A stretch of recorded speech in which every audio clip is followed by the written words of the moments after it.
Taxi Rothschild. Hi, I'm trying to reach Frank Millsap. Is he around? Yeah, I'll go find him. Hold on. Yeah. I'm not talking to you, Andy.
This is Frank. How can I help you? Hey, morning, Councilman Millsap. This is Spencer Howenstein with the Saxe EDC board. We spoke last week. Yes, sir. I sent you a couple emails to your City of Saxe email. I don't know if you ever checked that, so I wanted to make sure you were aware. I think I read one of them for sure. Okay. The long one. A long one. All right. And then I think there was a second one, a pamphlet that had Leslyn's job description in it from when we hired Leslyn. Okay, it was really, to me, it wasn't a real job description. It was a job announcement with yeah, it said kind of what we were looking for and what would be expected from her. So that was the best I had, I think, at the time. I did see it. Okay. And then I think some of us are pushing for. Hang on, Rory, get in the car. Some of us are pushing for a joint session. We would love to have a joint session with the City Council and the EDC board to discuss this issue. So if you could support that, I would appreciate it. I would definitely support it. I would like to. Have you got a minute? I've got a few minutes, yeah. Sure.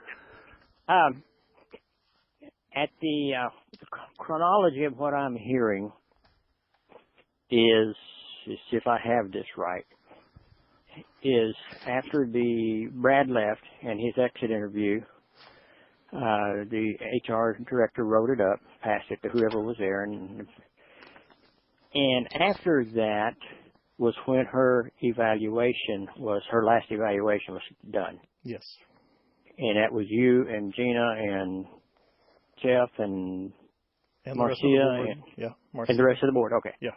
Now then, here's what I'm not being, and at that time, was this evaluation discussed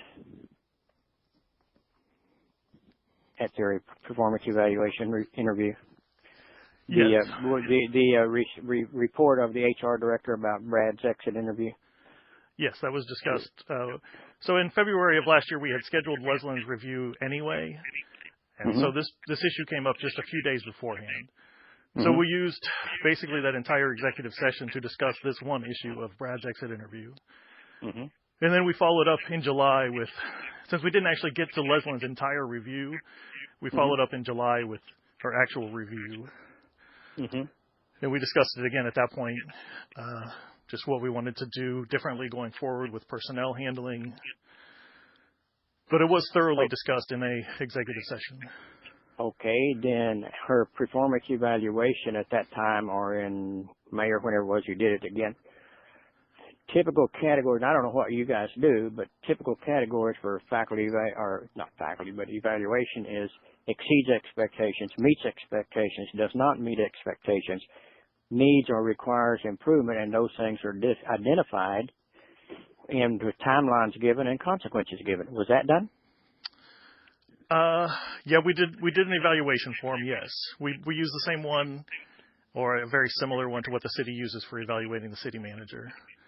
Okay. With the issues slightly tweaked for what the EDC needs. Okay. Then did she meet expectations? Did she not meet expectations? Was she identified as needed or requiring improvements, and those were identified at that time?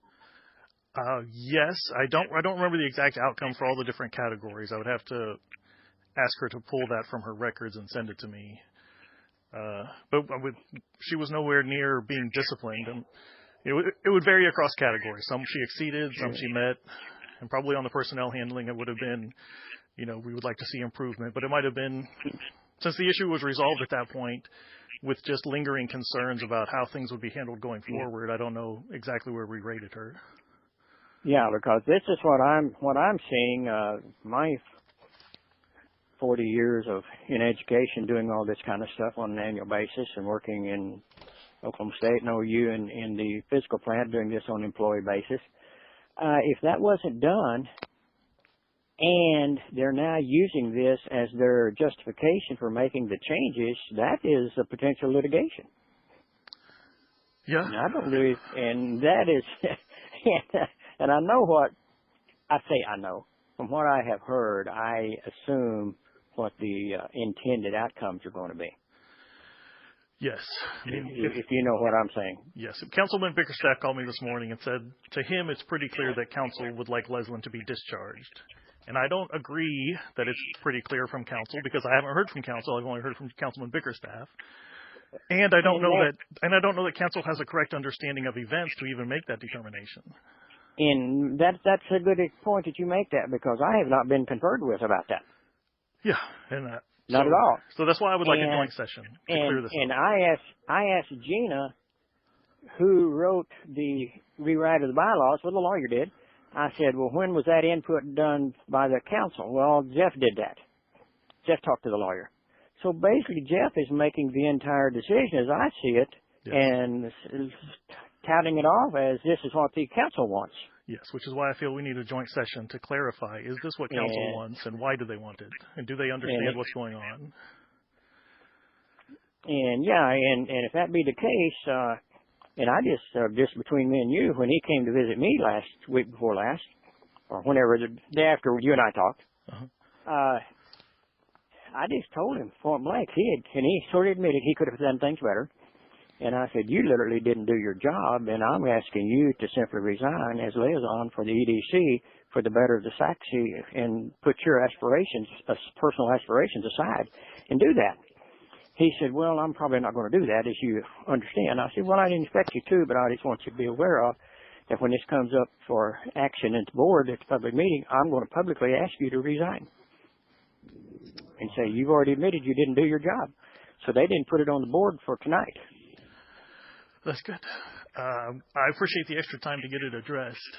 So, if we and my understanding is she has expertise in EDC from her previous job down at Forney. Well, the phone calls I've made tells me that apparently, from what I'm gathering, and I plan on spending some time down there walking the street and finding out, because I'm just a hard-headed old man that'll go do that.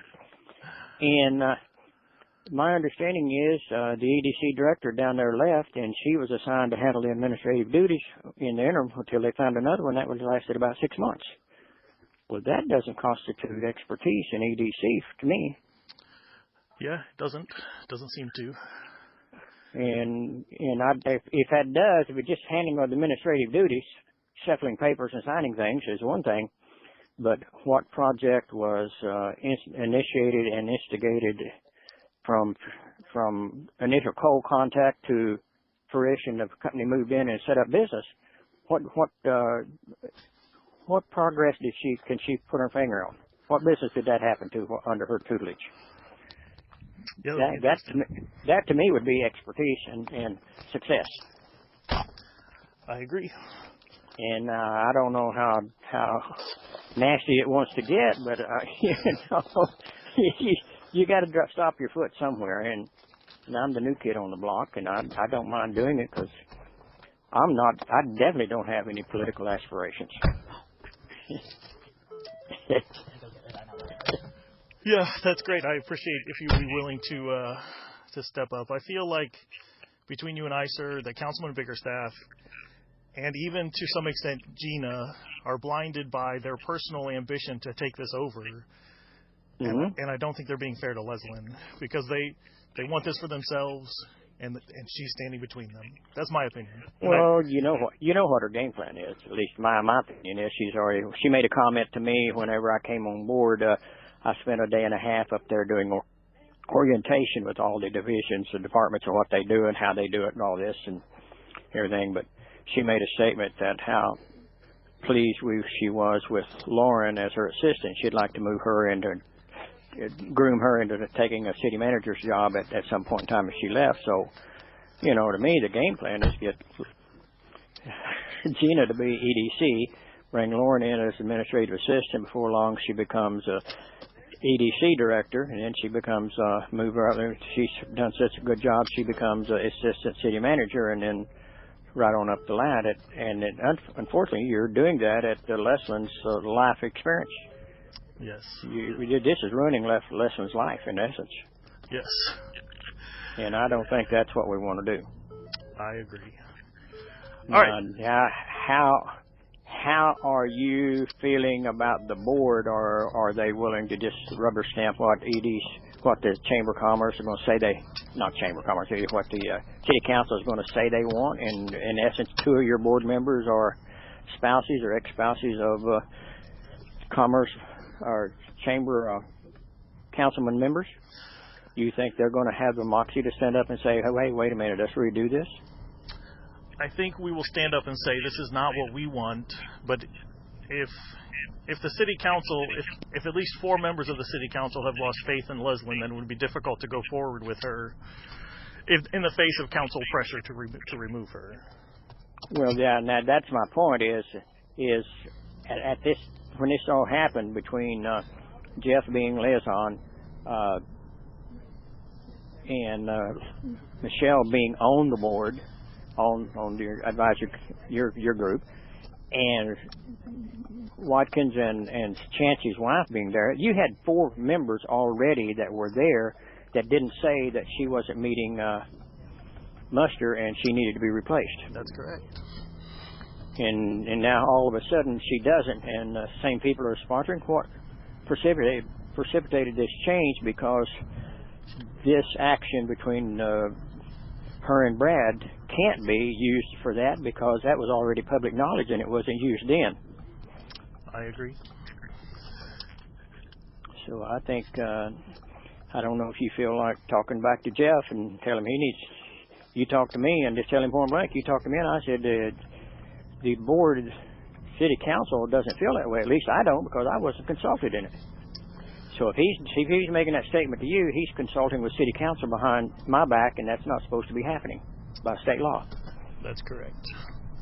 So I will push back on. I will delay the EDC from making a decision, but I would really appreciate if we could have a joint session to resolve this. Yes, I think we need to. Anyway, if you can find out anything, and I called what's your name, Brad Weber. Yeah.